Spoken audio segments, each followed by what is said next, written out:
Hey,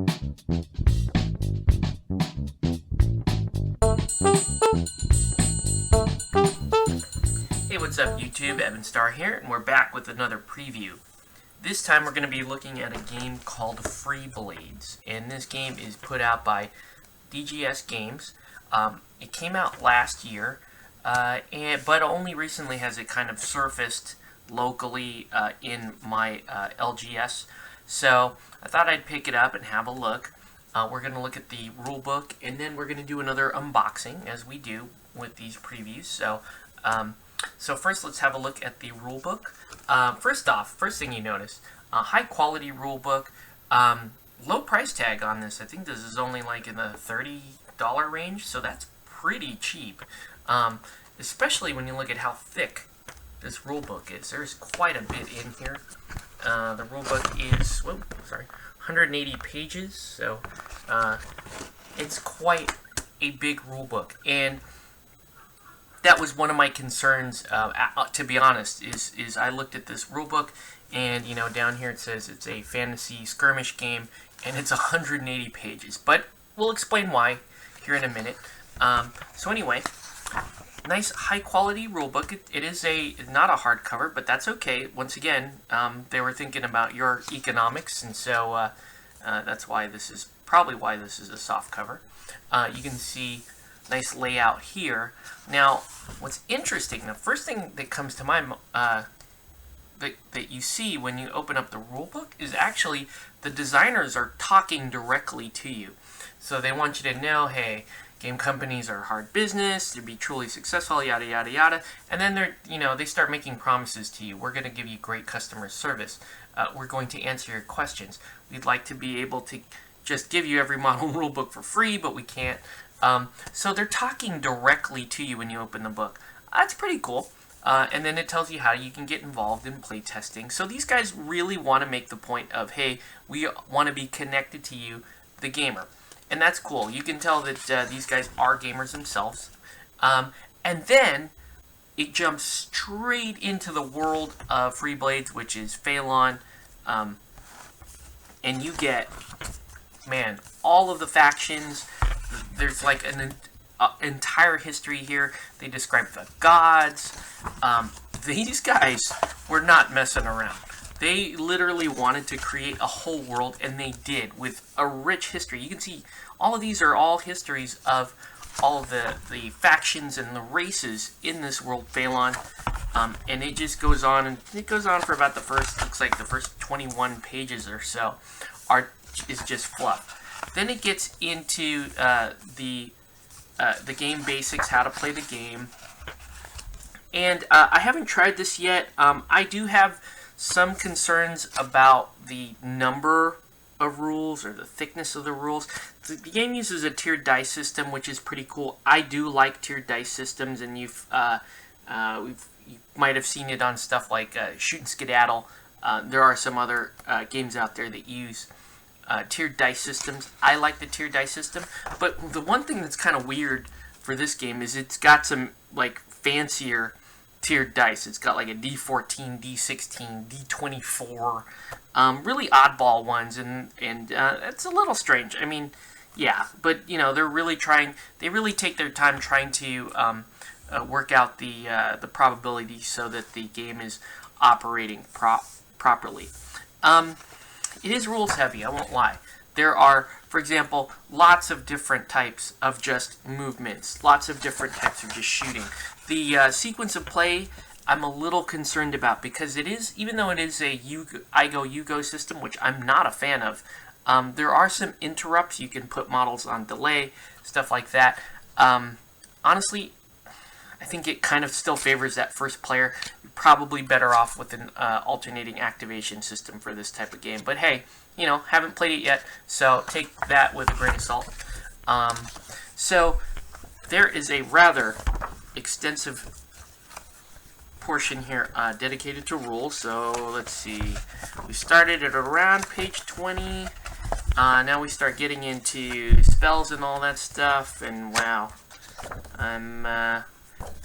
Looks like about 80 pages of rules or so, because I'm about page 100 when you get to Freebands. Now, here's the part of the rulebook which is pretty cool. You've got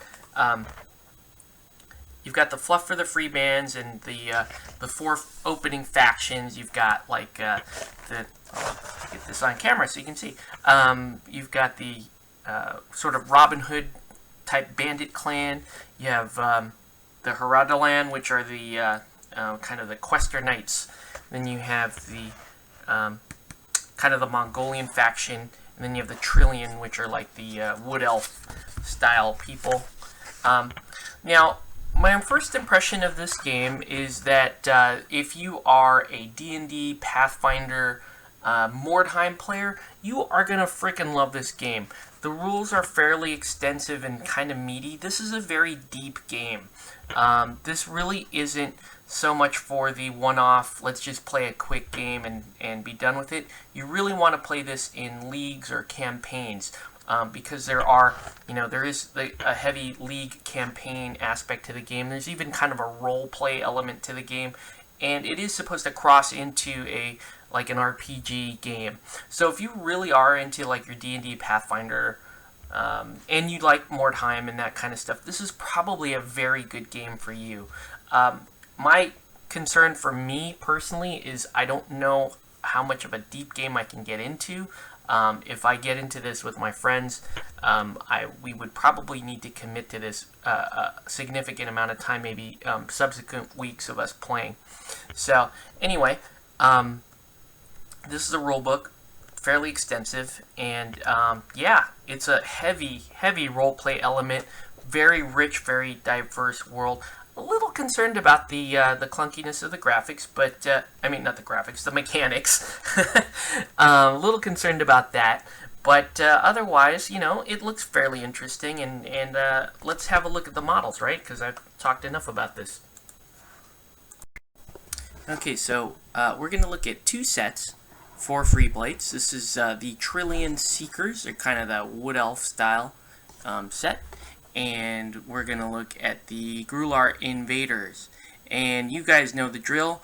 When we do unboxings here, we go straight to the painted miniatures. So, painted these up. A lot of fun. Well, first off, very good value for 32mm heroic style miniatures. Now, when I say heroic style miniatures, you're generally thinking somewhere in the area of $5 to $10 upwards dollars per model. These guys are coming in roughly at around $5 to $6 per model, so that's pretty good. They're on the low end. They're good quality miniatures.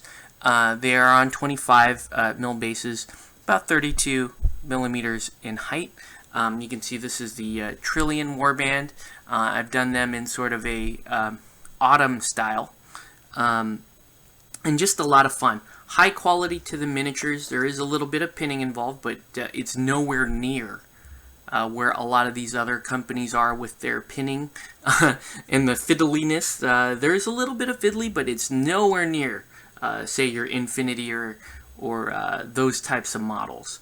They're just not as chunky as, say, Privateer models or anything like that. But very good sculpts, as you can see. Let's see if this camera can even...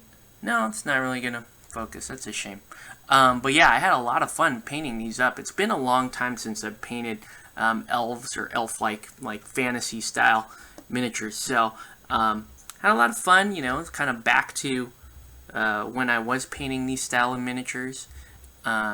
Really cool, highly themed, and again, for the money, even if you aren't gonna play the Freeblade system, these are great miniatures for like D&D, Pathfinder, that kind of stuff. So there's the Trillion Warband in their sort of autumn glory. Oh, one thing I would point out though, it's kind of a shame. This is I guess their magic user for the crew, and she's supposed to have this little like green flame thing here, and mine did not show up in the package, so that was kind of a shame. That said though, these starter sets are very cheap, they're easy to put together, and like I said, they're very fun to paint. So now let's talk about the Grular Invaders. They're like a Mongolian style faction. Whoa, wow, I had it there for a second, man. This thing, it's just not gonna happen, is it? Try it. No. It's just not going to happen. I don't understand. So anyway, this is a Mongolian style faction, kind of like Mongolian / Dothraki style. And I've always wanted to paint Mongolian, steppe nomad, warlike type of models. Now, in the book, they say that these guys have dark green skin, and I took some creative license and decided not to give them dark green skin because I wanted to paint some actual Mongolians because that was fun to me. So, so they do have like kind of a coppery Mongolian style skin to them, and I paint, instead of the purples, I went with darker, earthier colors because, again, I wanted mine to look more like traditional Mongolians, and I don't think they would have a problem with that. But as you can see, very fun. You get 6 models to a starter. This one comes with actually a mounted model, which is cool, and didn't even cost more than the Trillion set. I'm not sure how the DGS kind of works that out, but they roughly want you to spend about $32 on a starter set, and you've got enough here. Apparently, it's 150 point Freeblades or Freeband that you can start adventuring with, and so it's a very cheap buy-in. So you figure, it's like 32 a piece for these models, and so you get a starter set for 32. The book is 32, so you figure you and a friend could go in for 2 starters and a rule book, and you'd be out about $50 a piece. That's about the going rate, if not lower than most other games out in the market today. And you are playing a skirmish-sized game, so your add-ons are not going to be ridiculous, 2,000 point army or anything like that. So this part of Freeblades, the miniatures, they're a lot of fun. I highly recommend picking them up. They're good value. So this part I'm good with. If you want to play narrative fantasy, I think that the system should be fine. Can't wait to actually try it on the tabletop because I think it will be fun. But we'll find out. We'll find out as I hopefully get some of my guys to try it out with me. So that's Freeblades. It looks like it's going to be a lot of fun. I don't know yet because we haven't played it yet. But anyways, just wanted to give you guys a preview, and sorry this took so long, but thanks for watching, and we'll catch you on the next one.